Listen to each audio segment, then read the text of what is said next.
Fala galera, Matheus aqui. Nessa hora nós precisamos dar uma pausa na nossa agenda normal de vídeos para falar sobre manipulação e tendências de mercado. Diversas vezes eu cito nos meus vídeos uma empresa chamada BlackRock e destaco como importante entender esses grandes players e o que eles estão fazendo para poder entender o que pode acontecer.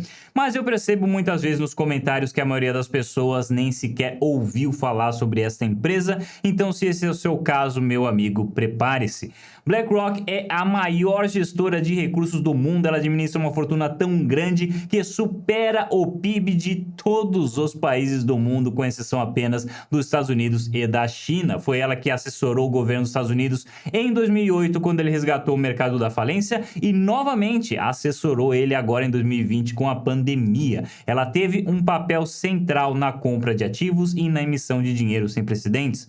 Ela tem participações relevantes em praticamente todas as grandes empresas de todos os setores do globo e um poder de influência jamais visto antes. Então nesse vídeo eu vou explicar o que é a BlackRock afinal, como ela ficou do tamanho que ficou, quais as controvérsias que cercam a empresa e, mais importante de tudo, como tudo isso pode afetar os mercados no futuro. Esse vídeo é um pouco longo, mas é um dos mais relevantes que eu já vi e vale a pena assistir até o final. Beleza, galera, então vamos começar explicando, afinal de contas, do que é a BlackRock e como ela se tornou o monstro que é hoje. E não dá para falar sobre a BlackRock sem antes explicar o seu fundador, o banqueiro Larry Fink, que apesar de ser banqueiro, curiosamente começou sua carreira cursando ciências políticas, um curso que muitos dizem foi fundamental para transformar o Larry na ponte direta entre Wall Street e Washington, ou seja, entre o governo dos Estados Unidos e o mercado financeiro. De acordo com um artigo publicado pela Vanity Fair, onde diversos conhecidos do Larry foram entrevistados,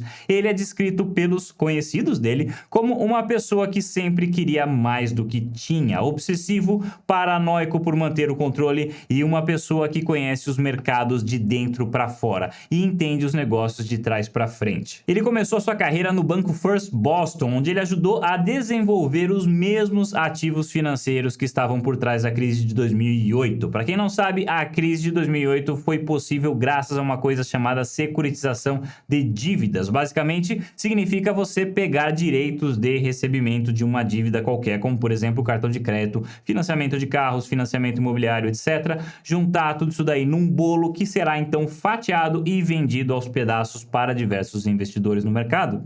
É um instrumento financeiro muito útil e se tornou uma parte muito relevante da nossa economia hoje em dia, mas que infelizmente foi abusado de maneiras não previstas ali na época de 2008, criando um verdadeiro castelo de cartas que começou a desmoronar naquela época. Mas nós estamos nos adiantando um pouquinho. Ainda não chegamos em 2008, estamos no passado, em 1986, quando o Larry participou da criação desses instrumentos no seu primeiro emprego em Wall Street. Foi graças ao trabalho desenvolvido pelo Larry que o banco lucrou 1 bilhão entre os anos de 84 e 86 e graças a todo esse sucesso o Larry Fink se tornou a estrela local, sendo cotado como o próximo CEO da empresa. Mas, infelizmente, a alegria do Larry não durou muito porque logo em seguida ele se posicionou muito mal numa operação e perdeu 100 milhões de dólares, fazendo a sua reputação cair da noite para o dia. Ele passou de próximo CEO da empresa para ativo tóxico que ninguém queria por perto. Isso fez o Larry deixar o banco, mas graças aos contatos que ele já tinha feito, principalmente com uma dupla de ex-banqueiros do Lehman Brothers, que agora estavam à frente de uma empresa chamada Blackstone, né? Quase BlackRock, aí Blackstone, BlackRock. Já vou explicar essa semelhança de nomes, mas ele conseguiu que a Blackstone investisse 5 milhões para startar o projeto dele, em troca de uma participação de 50% que a Blackstone teria sobre esse projeto. Acontece que o negócio cresceu tão rápido e prosperou de uma forma tão inesperada que o Larry Fink conseguiu comprar de volta os 50% da Blackstone e aí, num surto de criatividade, nomeou a empresa de BlackRock. E por isso a semelhança dos nomes. Mas apesar da falta de criatividade com os nomes, ele com certeza tinha muita criatividade com as operações, porque em 2006 ele comprou o braço de gestão de recursos da Merrill Lynch e agora ele tinha nada menos do que $1 trilhão sob gestão e graças à crise de 2008 as coisas ficaram ainda melhores para ele. Pessoal, cabe destacar, a crise de 2008 não foi nenhum passeio no parque. Eu não acho que as pessoas compreendem a gravidade da situação e o quanto nós estivemos próximos de voltar para a Idade da Pedra. Se não fosse a intervenção feita na época toda, a economia do mundo teria desabado. A situação era tão complicada que até mesmo os dirigentes do Banco Central dos Estados Unidos tinham dificuldade de compreender como resolver tudo aquilo lá, então eles chamaram um especialista, e quem melhor para avaliar o dano do que a própria pessoa que participou da criação do instrumento por trás de todo esse problema. Isso completamente mudou a relevância do Larry Fink. Na economia pós-2008, o Larry Fink havia se tornado efetivamente a pessoa mais importante de todo o mercado financeiro, graças a esta participação, essa consultoria que ele fez para o governo dos Estados Unidos. E a BlackRock acumulava já 4,5 trilhões de dólares sob gestão.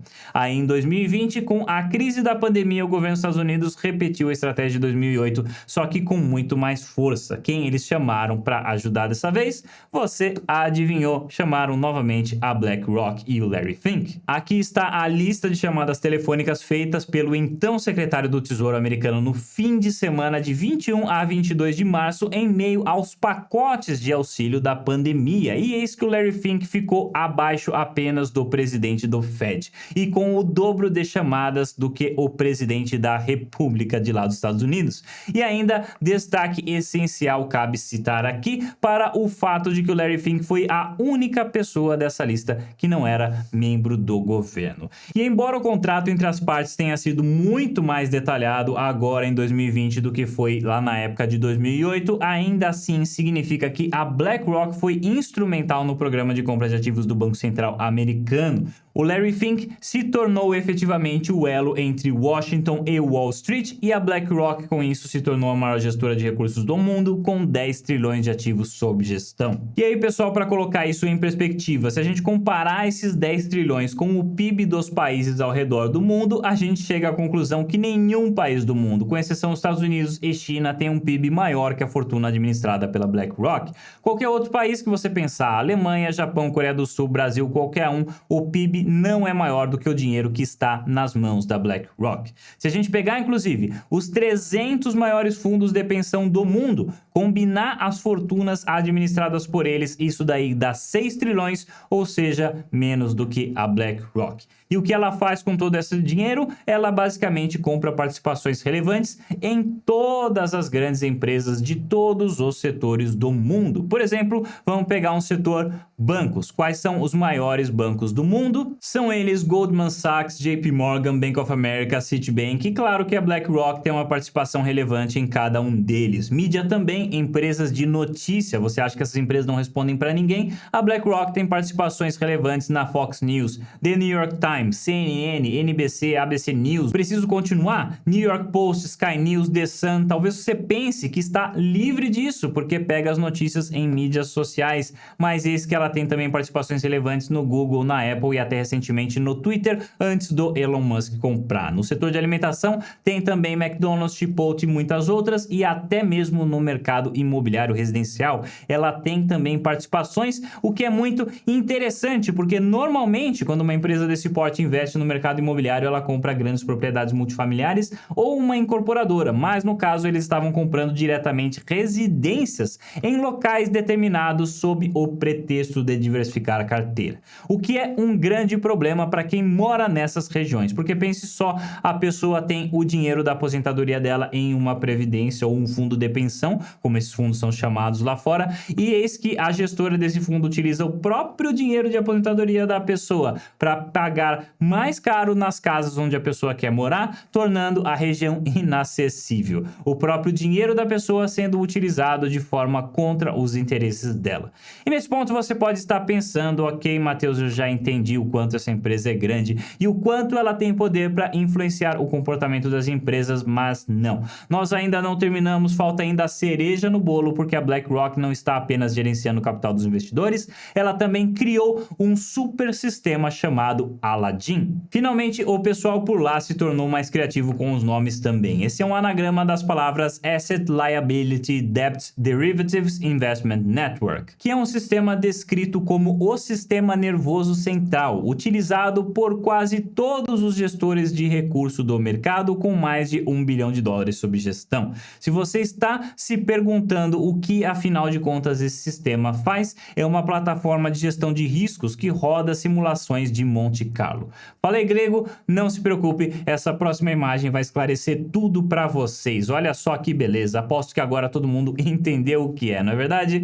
Não se preocupe, eu também tive que pesquisar sobre esse assunto. Basicamente, é um modelo utilizado para prever a probabilidade de diversos resultados acontecerem diante de variáveis aleatórias. Depois de rodar as simulações, ele solta uma distribuição de probabilidade para que o trader saiba quais as chances de cada evento acontecer e assim consiga precificar o risco da operação. De forma bastante simplificada, é um modelo criado para prever o futuro, ou pelo menos prever os diversos cenários possíveis para o futuro. E por que eu estou destacando esse sistema? Bom, porque, como qualquer pessoa que já tentou operar no mercado sabe, a principal premissa para descobrir para onde os preços irão se mover é saber o que os outros players do mercado estão fazendo. E com o Aladdin isso se tornou possível. A BlackRock percebeu que ela poderia ganhar dinheiro oferecendo acesso a esse sistema para empresas de gestão de recursos concorrentes, como por exemplo a BlackRock hoje administra $10 trilhões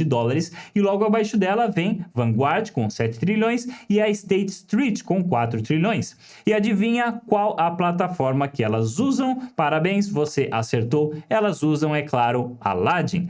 Todas essas gestoras com mais de $1 bilhão sob gestão usam Aladdin. Até as grandes empresas que não são gestoras de recursos, mas não deixam de ter ali um caixa interno relevante para administrar, como por exemplo Google, Apple, Microsoft, todas elas usam Aladdin também. Até fundos de pensão, como o fundo de pensão do governo japonês, que tem 1 trilhão de ativos sob gestão, usa Aladdin. E isso significa que essas empresas não só estão pagando a BlackRock por esse acesso, mas neste processo estão dando a BlackRock acesso a oceanos de dados sobre as suas próprias carteiras. Ao todo, são 240 entidades utilizando o Aladdin, que somadas totalizam um volume sob gestão de $21 trilhões.